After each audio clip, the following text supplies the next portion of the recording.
Hello student, class 10th chemistry chapter 3 metals and non metals है student. Chapter 3 जो है science का आपका जो चैप्टर 3 है वो केमिस्ट्री का है। साइंस का चैप्टर का नेम है मेटल्स एंड नॉन मेटल्स। तो मेटल्स क्या होती है? Metals are the element that conduct heat and electricity are the malleable and ductile. जो मेटल्स होती हैं वो हीट एंड लाइट इलेक्ट्रिसिटी की क्या होती है? कंडक्ट, यानी कंडक्ट करती हैं हीट को और इलेक्ट्रिसिटी को। तो मेटल्स होती हैं, आप मेटल जैसे एल्युमिनियम है, कॉपर मेटल्स है, ये क्या करती हैं? हीट को कंडक्ट करती हैं, यानी इलेक्ट्रिसिटी को कंडक्ट करती हैं। तो उनको हम क्या बोलेंगे? मेटल्स बोलेंगे। अगर जैसे गिलास है या वुड है तो वो नॉन मेटल्स में आएंगे, क्योंकि उनमें हम हीट एंड इलेक्ट्रिसिटी को कंडक्ट नहीं कर सकते हैं। लेकिन जो मेटल्स होती हैं, मेटल्स में हम हीट को एंड इलेक्ट्रिसिटी को कंडक्ट कर सकते हैं, इसलिए हम उनको क्या बोलेंगे? मेटल्स बोलेंगे। Metals are malleable and ductile. Metals nature में कैसी होती हैं? मेलिएबल होती हैं एंड डक्टाइल होती हैं। डक्टाइल्स का मीन्स क्या होता है जिसकी वायर खींची जा सकती है, मतलब जिसकी वायर बनाई जा सकती है जिस मेटल्स की, उनकी उस कैरेक्टरिस्टिक को क्या बोलेंगे? डक्टाइल। तो जैसे एल्युमिनियम है, कॉपर है, इनकी वायर बनाई जा सकती है, तो इसलिए नेचर में मेटल्स कैसी होती हैं? डक्टाइल्स। तो मेटल्स की हम वायर बना सकते हैं। जैसे एल्युमिनियम मेटल है, कॉपर मेटल है, कॉपर की वायर होती है, तो उसकी इस प्रॉपर्टीज़ को हम क्या बोलेंगे स्टूडेंट? डक्टाइल बोलेंगे। तो मेटल्स में मेलिएबल की प्रॉपर्टी होती है और डक्टाइल की प्रॉपर्टी होती है। एग्जाम्पल मेटल्स के क्या है? Iron, aluminium, copper, silver, gold, zinc, ये सभी किसके एग्जाम्पल में आएंगे? मेटल्स के। ये सभी मेटल्स हैं। Metals are known as electropositive element because they can form positive ion by losing electron. जो मेटल्स होती हैं वो नेचर में कैसी होती हैं स्टूडेंट? इलेक्ट्रोपॉजिटिव होती हैं। कैसी होती हैं?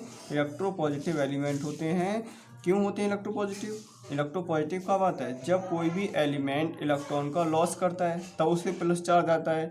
तो ऐसे जो मेटल जो हैं वो इलेक्ट्रॉन को लॉस करके किस में चेंज हो जाती हैं? पॉजिटिव आयन में चेंज हो जाती हैं। जब इलेक्ट्रॉन को लॉस कर देंगी तो उन पर प्लस चार्ज आएगा, पॉजिटिव चार्ज आ जाएगा। इसलिए जो नेचर में कैसी होंगी? इलेक्ट्रो पॉजिटिव होंगी, क्योंकि प्लस चार्ज होता है। अगर जैसे हम एल्युमिनियम की बात करें तो एल्युमिनियम मेटल है, तो एल्युमिनियम क्या करता है? इसकी आउटर मोस्ट सेल में 3 इलेक्ट्रॉन होते हैं एल्युमिनियम की, तो ये 3 इलेक्ट्रॉन को डोनेट कर देता है, यानी 3 इलेक्ट्रॉन को लॉस करके किस में चेंज हो जाता है? La3+ में चेंज हो जाता है। यानी 3 इलेक्ट्रॉन को इसने लॉस किया है तो इस पर चार्ज कितना आ जाता है? +3 चार्ज आ जाता है।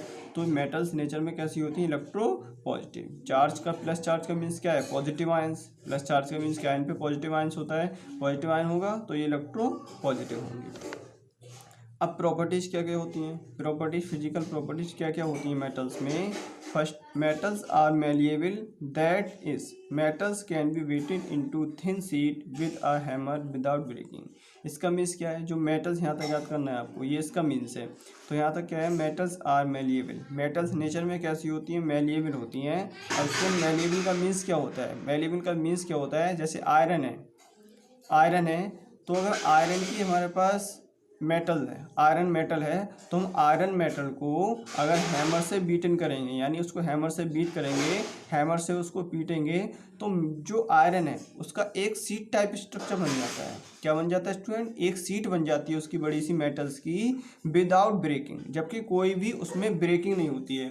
ब्रेकिंग का मीन्स उसके पार्टिकल्स जो हैं वो छोटे छोटे पार्ट्स में डिवाइड नहीं होते हैं। जैसे अगर नॉन मेटल्स की बात करें, नॉन मेटल्स में अगर हम गिलास की बात करें तो गिलास को हम पीटेंगे, अगर हैमर से हमने गिलास को पीटना शुरू कर दिया तो गिलास जो है वो छोटे छोटे पार्ट्स में डिवाइड हो जाता है, तो वो नॉन मेटल्स है। लेकिन मेटल्स के केसेस में क्या है कि जब भी हम इनको मेटल्स को अगर हैमर से बीट करेंगे तो मेटल्स की एक सीट टाइप स्ट्रक्चर बन जाता है विदाउट ब्रेकिंग। तो छोटे छोटे पार्ट्स में ब्रेक नहीं होता है, तो उसकी प्रॉपर्टीज़ को हम बोलेंगे मेलिएबल। जैसे अगर हम आयरन को अगर पीटना शुरू कर दें, आयरन को हैमर से बीट शुरू कर दें, तो हैमर का आयरन जो होता है वो उसका सीट टाइप स्ट्रक्चर बन जाएगा, ठीक है। तो उसकी प्रॉपर्टीज़ को मेलिएबल बोलेंगे। तो metals are malleable, that is metals can be beaten into thin sheet with a hammer, यानी उसको हैमर की हेल्प से जब हम बीट करेंगे तो उसकी थिन शीट स्ट्रक्चर बन जाता है विदाउट ब्रेक। तो ये मेलिएबल ध्यान रखना, ये प्रॉपर्टी इंपॉर्टेंट स्टूडेंट एग्जाम में आती है।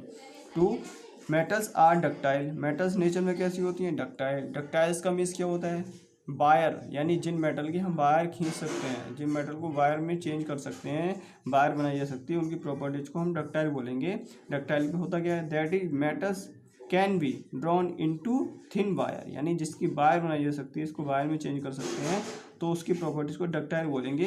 तो मेटल जो है उसकी हम वायर फॉर्म में इसको चेंज कर सकते हैं, जैसे एल्युमिनियम मेटल है, कॉपर मेटल है, आयरन मेटल है, इनको हम वायर में चेंज कर सकते हैं, तो इसकी प्रॉपर्टीज़ को डक्टाइल बोलेंगे। तो मेटल्स में वायर डक्टाइल की प्रॉपर्टी होती है। Metals are good conductor of heat and electricity, metals जो होती हैं वो हीट की एंड लाइट की क्या होते हैं, हीट की एंड लाइट की इलेक्ट्रिसिटी को प्रोवाइड करती हैं, कंडक्ट करती हैं। तो मेटल्स में हीट एंड इलेक्ट्रिसिटी पाई जाती है। गुड कंडक्टर्स होती हैं, कंडक्ट करती हैं हीट को एंड इलेक्ट्रिसिटी को।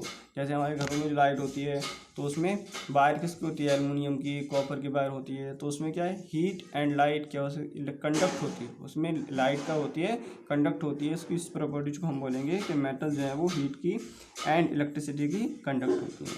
Metals are lustre and can be polish, metal जो होती है नेचर में लस्टर होती हैं। लस्टर का मीन्स क्या होता है, जिसकी सरफेस जो है वो शाइनी सरफेस होती है। या हम जैसे आयरन है, तो आयरन हमें ऊपर से कैसा दिखता है, ब्लैक सा दिखता है, लेकिन जब हम उसको कट करेंगे तो उसकी सरफेस हमें कैसी दिखेगी, शाइनी सरफेस दिखेगी। कैसी दिखेगी, ब्राउन कलर की शाइनी सरफेस दिखेगी, तो उसकी हम प्रॉपर्टीज को बोलेंगे लस्टर। तो मेटल्स नेचर में कैसी होती हैं, लस्टर होती हैं। Next property, metals are generally hard, metals कैसी होती हैं, जनरली हार्ड होती हैं। इसमें 2 एक्सेप्शन ध्यान रखने हैं। जो सोडियम और पोटेशियम मेटल है वो कैसे होते हैं, सॉफ्ट मेटल होती हैं। बाकी जितनी मेटल्स हैं वो नेचर में कैसी होती हैं, हार्ड होती हैं। Metals are generally hard. Metals are solid, अगर सॉलिड एट रूम टेम्परेचर, अगर फिजिकल प्रॉपर्टीज़ की बात करें तो मेटल्स नेचर में कैसी होंगी, रूम टेम्परेचर पे सॉलिड होती हैं। इसमें भी स्टूडेंट एक एक्सेप्शन आपको ध्यान रखना, जो मरकरी है, मरकरी आता मेटल्स की फॉर्म में है, लेकिन जो मरकरी है वो होता लिक्विड है। होता क्या है, लिक्विड है और है मेटल्स, लेकिन होता किस फॉर्म में, लिक्विड फॉर्म में होते हैं। बाकी जितनी मेटल्स होती हैं मरकरी के अलावा जितनी मेटल्स हैं वो सभी कैसी होती हैं, सॉलिड होती हैं। ओनली मरकरी जो है वो कैसा होता है, लिक्विड होता है रूम टेम्परेचर पे। तो ये एक्सेप्शन ध्यान रखना है। और इसमें हार्ड में 2 एक्सेप्शन ध्यान रखने हैं, सोडियम एंड पोटेशियम सॉफ्ट होती हैं, बाकी सभी मेटल हार्ड होती हैं। अगर सॉलिड लिक्विड गैस की बात करें तो सभी मेटल्स सॉलिड फॉर्म में होती हैं, ओनली मरकरी जो है वो लिक्विड फॉर्म में होती है। Metals have high melting point and boiling point, exception sodium and potassium. Metals का boiling point and melting point जो होता है, हाई होता है। हाई क्यों होता है, क्योंकि ये हार्ड होती हैं, सॉलिड होती हैं मेटल्स, इसलिए इनका मेल्टिंग एंड बॉइलिंग, इनको बॉयल करेंगे या मेल्ट करेंगे तो ये हाई टेम्परेचर पे बॉयल होंगी नहीं होंगी। यानी जो मेटल्स, अगर कोई मेटल हार्ड है या सॉलिड है तो हम उसको मेल्ट करेंगे तो वो हाई टेम्परेचर में मेल्ट होगी या हाई टेम्परेचर में बॉयल होगी। तो इसलिए इनका मेटल्स का बॉइलिंग पॉइंट और मेल्टिंग पॉइंट क्या होता है, हाई होता है। इसमें भी 2 एक्सेप्शन है, सोडियम एंड पोटेशियम। क्योंकि सोडियम और पोटेशियम सॉफ्ट होते हैं तो ये थोड़े लो टेम्परेचर मेल्ट हो जाएंगे, लो टेम्परेचर बॉयल हो जाएंगे, लेकिन बाकी जितनी मेटल है वो हाई टेम्परेचर बॉयल होंगी। Metals have high density, metals की डेंसिटी क्या होती है, हाई होती है। डेंसिटी क्या होता है, मास अपॉन वॉल्यूम। डेंसिटी का फॉर्मूला आपने 9th क्लास में पढ़ा था, डेंसिटी होता है mass upon volume. Density equal to mass upon volume होता है। तो मास और वॉल्यूम, मास का मीन्स यानी वेट, और वेट जब मेटल्स हार्ड हैं, सॉलिड हैं, तो इनका वेट की भी क्या होगा, हाई होगा। वेट क्या होगा, वेट यानी मास, मास क्या होगा, हाई, और वॉल्यूम भी इनका हाई होगा। तो इनकी डेंसिटी जो होती है मेटल्स की वो हाई डेंसिटी होती है। तो स्टूडेंट फिजिकल प्रॉपर्टीज ध्यान रखें। Thank you students.